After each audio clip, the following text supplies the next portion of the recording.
Hello viewers, I am Sanjeev Pandya welcoming you to another episode of the Tax Time, your taxes matter show right here on your favorite TV channel, that's a TV Asia. I am joined by Mr. Ajay Kumar, CPA of Science CPA Services. So hello and welcome to the show once again. Thank you, Sanjeev ji. All right. Before we begin, the other day I saw an accountant crossing the street. Right. Right, because he wanted to claim travel expenses. That's a good one. Thank you so much. The reason I'm leading that conversation to it because there are so many deductions that you are not aware of it, but you can definitely take Absolutely. it. You know, and by taking it, you can save so much money in the taxes. You know, this tax reforms and everything have basically taken away a lot of deductions, but at the same time have given other deductions and improved on some deductions as well. So there are always you know, an opportunity for you to take more deductions, but you need to be aware of it. So in today's episode, Ajayji, with your permission, can we talk about the most overlooked tax deductions? Absolutely, absolutely. Whatever you want to discuss. And the most overlooked, one of the most overlooked would be the travel expenses, right? So that's why I said that, but that was a joke. But anyway, how can I keep more money in my pocket? Absolutely, and that's the one question everybody asks the CPA. Gee. As soon as I introduce myself, I'm an accountant at CPA. The very first question I get, what can I do to save money on my taxes? That's it. Half the time, Gee. they don't even tell me their situation. They don't say they have the rental property, the stock transactions, or they own a home, they have children, none of it. The question is, what can I do to save money on taxes? Okay. So there are certain overlooked deductions that people are not aware of, that people tend to miss. So in this episode, let's cover that. Actually, I'm sure there are many overlooked you know, tax deductions matters that we can definitely talk about it, and our viewers will find it very helpful. Absolutely. What's the first one that you want to start with? Well, let's give them some stats. Our viewers can find out. See, in total, very few people, comparatively speaking, itemize their taxes. Itemize means claiming certain expenses that standard deduction is not allowing. Most people who itemize their taxes tend to save more money. So you need to know what options you have. As you rightly said, Sanjeev ji, the new tax reform has taken away a lot of deductions. But at the same time, they have given a lot of benefits, new changes. So if you know what you're getting into, if you know your situation, what's applicable to you, you can save a lot of money on taxes. Absolutely, absolutely, and that's why they say don't overpay.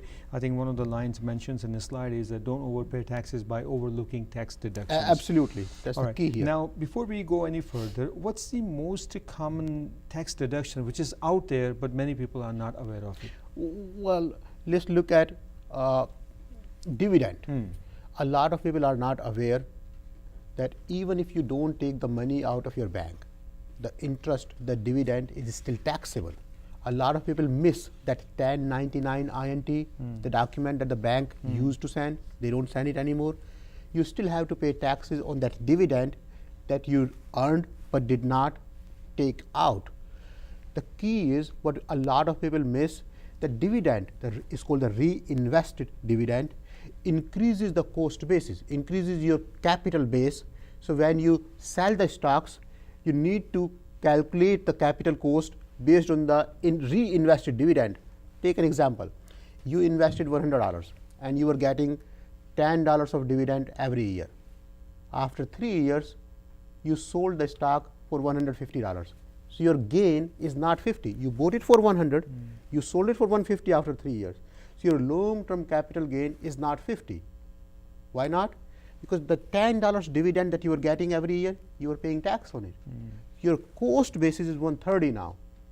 So this is one of the most overlooked deduction that a lot of people miss. A lot of people tend to pay tax on $50 of long-term capital gain. Oh, I bought it for 100, I'm selling it for 150. It's $50 of gain. Not computing that I was paying the taxes on the dividend for every year. So my cost basis increases every year based on the dividend. Right. So basically what you are trying to do is that trying to make a clear difference between capital gain and dividend reinvested. Right. If it's a capital gain, it's a capital gain. That's something with a $100 and you sold it for $200, that's a $100 capital gain. That's a different thing. Right. But this is the dividends. Dividend so a lot of reinvested. people really kind of miss that part. Absolutely. A lot of people who have the stock transaction, they pay the taxes on the dividend that they received because there is a 1099 DIV that they get, the IRS gets, but they don't factor the improved cost basis for the dividend on which they have already paid the taxes. That's interesting. All right. With that note, I believe that we're going to take a short break, and when we come back, we're going to continue our conversation. The topic of the day is most overlooked tax deductions in this episode of the Tax Time. Your taxes matter. Please stay with us. Don't go anywhere.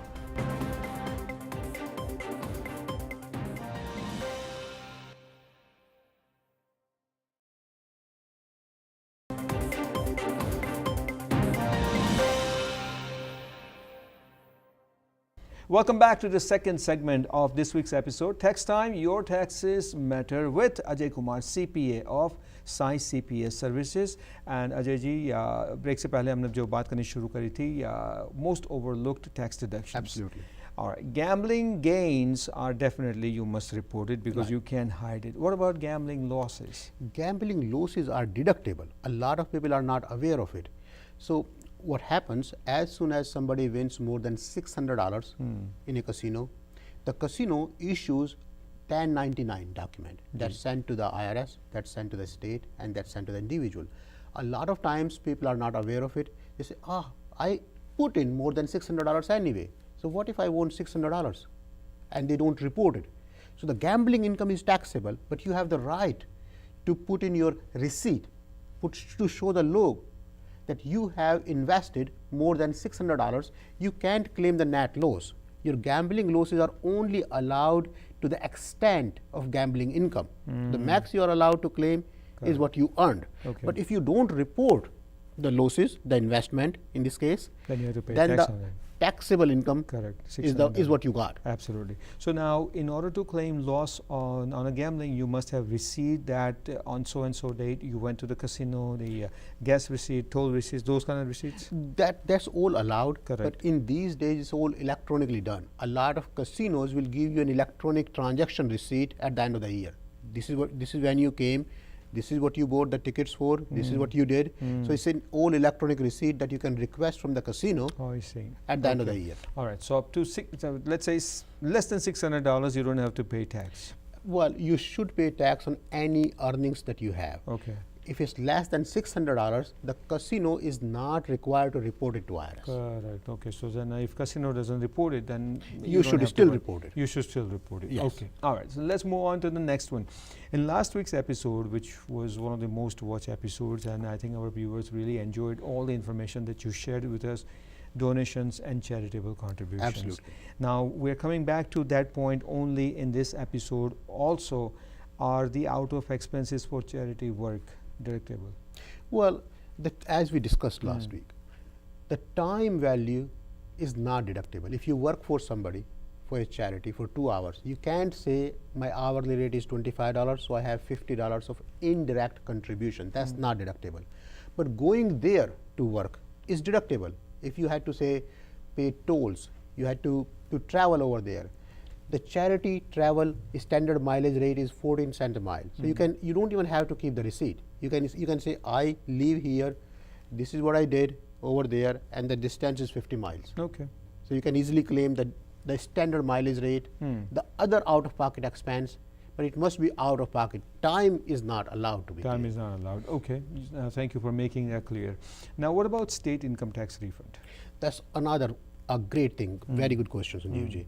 So a lot of people will get this 1099G from the state if they had a refund, and they put it along with their tax document, and especially if they are doing it themselves, they will tend to report it. The key here is the state income tax refund is only taxable to you if you are itemizing your tax return. Okay. If you are using the standard deduction, then the state income tax refund does not need to be included. Even if you include it, you should not be paying any taxes on it. Okay. So a lot of people, a lot of times end up They paying make their mistake. taxes Correct. even on the refund that they had last year.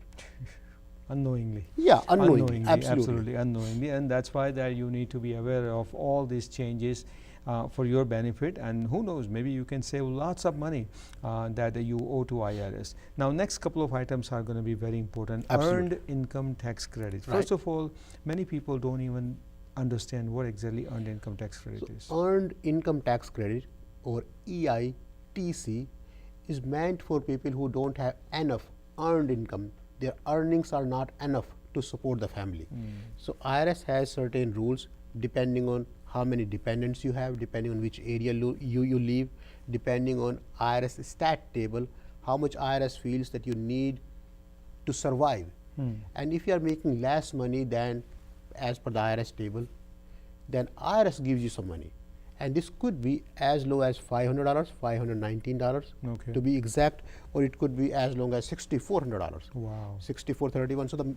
So the range is large, and the benefits are great. A lot of time people are not aware of this EITC. You have to file a special form to claim EITC.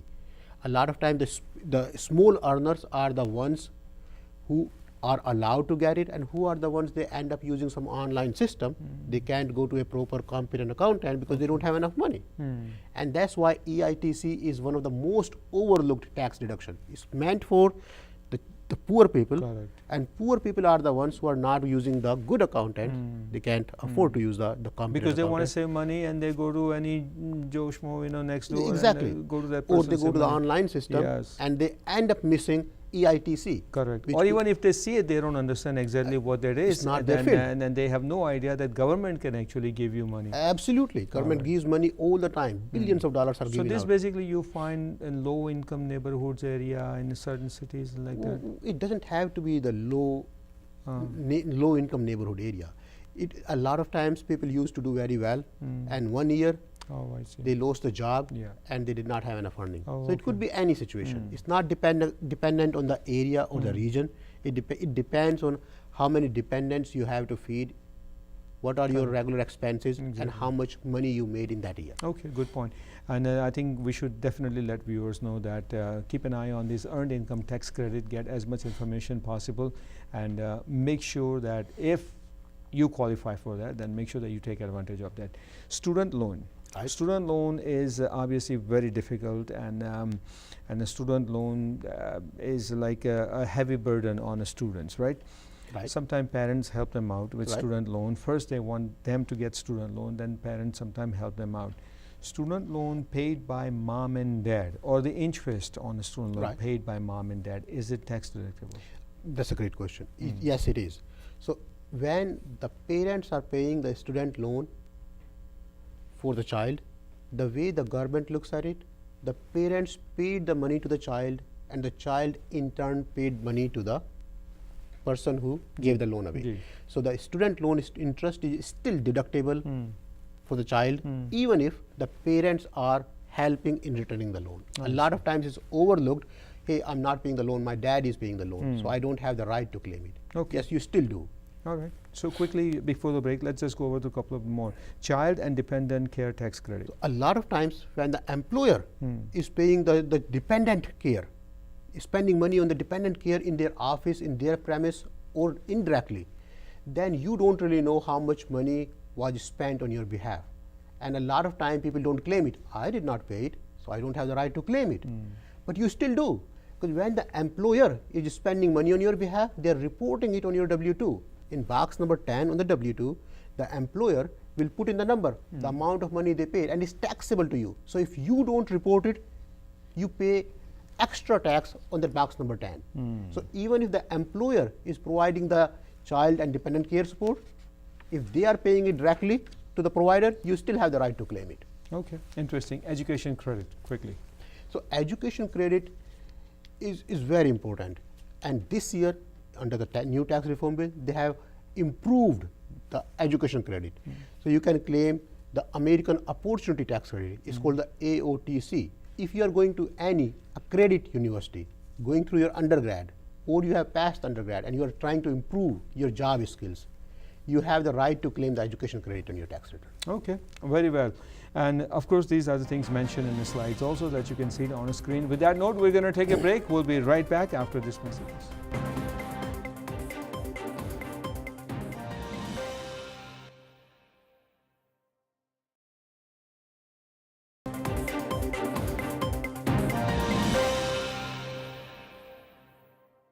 Welcome back to the third segment of the Tax Time. Your Taxes Matter. This weekly show brings you all the latest on the taxes that you really need to know. Of course, with the help of Mr. Ajay Kumar, CPA of Sai CPA Services. Ajay ji, as we are giving out information, basically you're giving out information, and I'm also getting information from you, Absolutely. is on the most overlooked tax deductions. Question I have, because we are now into the question segment. The question I have is that you know, I use local Starbucks, you know, for let's say my little office. Sure. Obviously, you can sit down with your laptop and do a lot of work. Can I use that area as my personal office deduction? Well, yes and no. Yes and no? Oh, I like that yes part. Absolutely. So you have a laptop that Exactly. you're using. You must have paid for that laptop. So laptop purchase, if you have a Wi-Fi, personal Wi-Fi connection, secure Wi-Fi connection, that's still deductible. For you. Nice. So anything out of pocket for you is deductible. Right. The space you are not paying for. Achha. The space is owned by Starbucks. Correct. And they are paying for the rent. Okay. So that's not deductible. But whatever you have out of pocket, including your internet connection, including your laptop, including your paper, office supply, that's all fair game. Space is not deducted. Space But let's is say not paid by if I have a coffee for myself, and if I have a meeting with a client who meets me over there, and I buy that person a coffee, and I have a receipt, is that a business expense? It definitely sounds like a business expense. So meal expenses are claimed at 50%. So the way the IRS looks at it, oh, 2 coffees, one for you, one for the client. So for the client, will allow it. Okay. Oh, really? It's 50%. Ah. Meal expenses are claimed at 50% and only allowed when you have a client meeting. Okay. If you go there alone and have coffee, that's not a meal. That's That's not a claimable expense. But then if I have a meeting with a client and the client is having all coffee and food and everything that's deductible, how can I work when I'm hungry? But anyway, all right. So now let's come back to some serious points here. So that is good to know. 50%, Absolutely. half of his that we can deduct it, Half of the laptop and total bill. Wi-Fi expenses. Very nice. Can I claim donations to a charity in India? Well, no, that's a misunderstood topic. So charities must be registered with IRS in order to be an accredited charity. So a lot of Indian charities are not properly registered. That being said, some of them are. So you have to know, you have to see, and there is a 501c3 lookup at the IRS website. You can easily check on internet which charity is qualified charity, which charity is registered with IRS, and which one is not. So as long as the Indian charity that you intend to donate is registered with IRS, it's fair game. You are still allowed. Okay, and even though I would suggest that you should definitely consult a very experienced, knowledgeable accountant. For It's a this good matter. idea. All right. Tax preparation fees. I go to an accountant like you, very knowledgeable and everything, and I say, these are my all the tax documents, and you charge me X amount of fee. Can I deduct that? Well, the tax preparation fees used to be deductible if you were itemizing your tax return. In 2018, under the new tax reform bill, tax preparation fees, investment fees, the travel fees, all those expenses have been taken out. So the tax preparation fees for an individual taxpayer, not for business, for business is still allowed. For an individual taxpayer who have a job and is working for somebody, Correct. does not have a side business, I is see. not deductible for that. Okay. So with that note, you think accountants have lowered their fees? I don't think so. Actually, accountants are paying more this year because of the tax reform, Acha. because the licensing fees has increased, and Correct. a lot of good accountants are spending a lot of times in learning about this new tax reform. I mean, for last 30 years, it was the business as usual. All right. So the bottom line is accountant's time is a time and our time is no value. Your time has a value, our time has no value. Okay. Another gray area that I think is out there, home office deduction. Seriously, I mean, literally it's a home that you're living in and you're using one room as your office or Right. whatever business that you are in. How much of it's So deductible? home office expense is another gray area, as you said, and home office expense used to be allowed earlier, but under the new tax reform bill, like the tax prep fee, is not allowed if you have a job. So home office expenses is still allowed for a small business. If you have a business, it's a fair game, and we'll talk about it. But if you have a job, you were allowed certain expenses for your home office.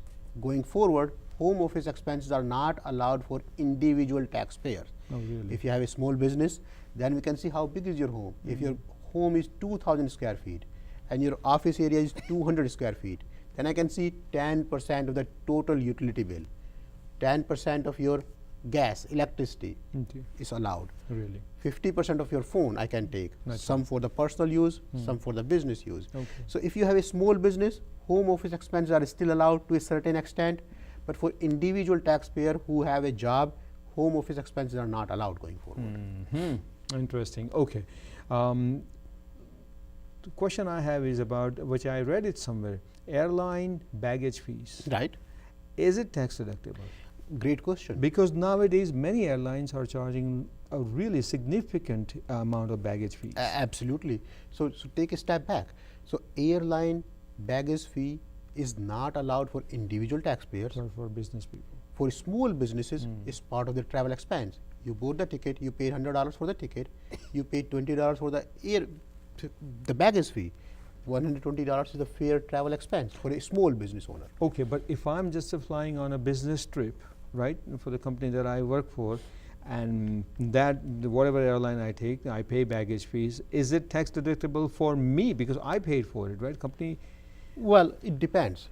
The company should pay for it. Correct. But if the company did not pay for it, they should reimburse it. Ah. If they did not reimburse it, they're expecting you to pay it, then it's part of your job duty.